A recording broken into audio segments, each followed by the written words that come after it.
Roman Bykov. I've been in the Sea Org for almost 22 years, and a year ago I blew. There were at first attempts to contact me and drag me back in, but I have just cut it off. I simply do not want to have anything to do with that group anymore. You say you've been in there for over 20 years too. How has your recovery of this been? How did you get to your current life level? You had an occupation before you got in, and now you just practice it for a living, or what? I'm a translator and have been one for almost 25 years and now try to earn money by doing this. But honestly, it is not enough, and it's very hard to get a job because people are reluctant to take you after 20 plus years of doing what? I can't even explain what I've been doing. Yeah, I get it, man. I get it. Looks like you're European rather than American. So my understanding of the European civil system and job training and all of that is very, very minimal. I know almost nothing about that world. I only know about it in America. So I'm just assuming that you're over in Europe, but you could be over here. You could be in some other part of the world, I guess. Also, I can only give very generalized advice here, but I'll do what I can based on my experience. I'm not living the high life, okay? I'm making my rent. We're living, decently, but it's not like I'm rolling in it right now, okay? I do this job because it is what I love to do and what I have a skill set to do. This isn't what I did before I got involved in Scientology. I had a number of different retail jobs and admin jobs and clerical jobs and stuff, and that's what I did. I was a legal secretary and an office worker and a sales guy at a game store, and I worked at the library for a while. I had all kinds of crazy jobs all over the place when I was a Santa Barbara staff member. So pretty eclectic experience, and not anything I could put on a resume now and go, ooh, look at that, you should hire me, right? I'm in a position now where, of course, I don't have any desire to ever go work for somebody else. I've been working for myself almost ever since I got out of Scientology, and the idea of having a boss now is just unthinkable to me. So I scrape out this existence, and at least it is helpful and useful, and I get to educate other people in some fashion and help other people in some way, and that to me is providing me with a whole lot of life satisfaction, even if it's not providing me with monetary remuneration in any great amount. As far as getting work, I have gotten work. I got work after I left the church. I put a resume together.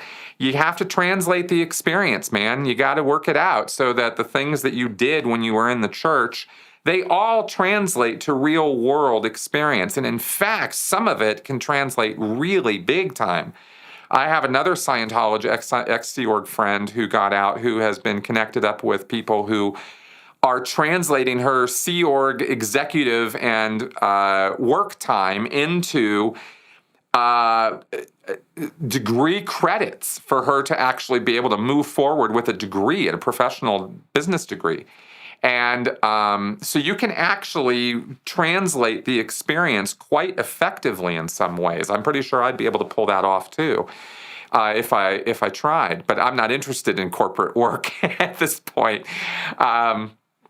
But that's just me, right? Even as a translator, that's work that people can understand and can translate, right? They can understand in real world concepts. So I highly recommend reaching out to and working with other former Scientologists, other former Sea Org members who are making their way in the professional world, and ask them how they did it.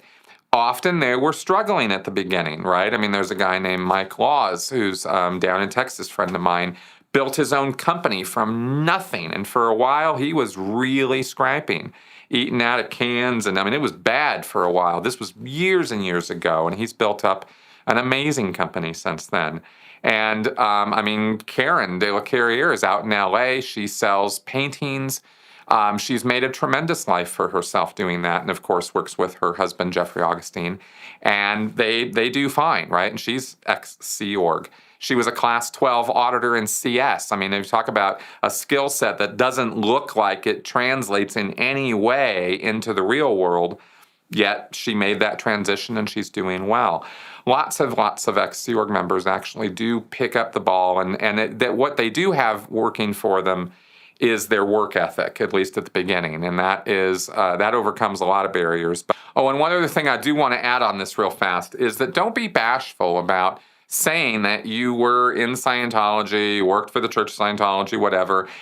I have not once had anyone give me a bad time or insult me or, derail me or tell me what an idiot I was to my face in the real world. I've never had that happen. Most of the time, people have been tremendously curious about it, and they've wanted to know more about it. There's never been more awareness in the big wide world of destructive cults and Scientology as a destructive cult than there is now. So you really don't have, unless there's something I'm missing or there's some context or environment that's specific to your situation where it's not a good idea to talk about this. At least in open Western societies, I've never seen any real blowback or negative repercussions of saying now that you were a Scientologist. I think people get over that pretty quick.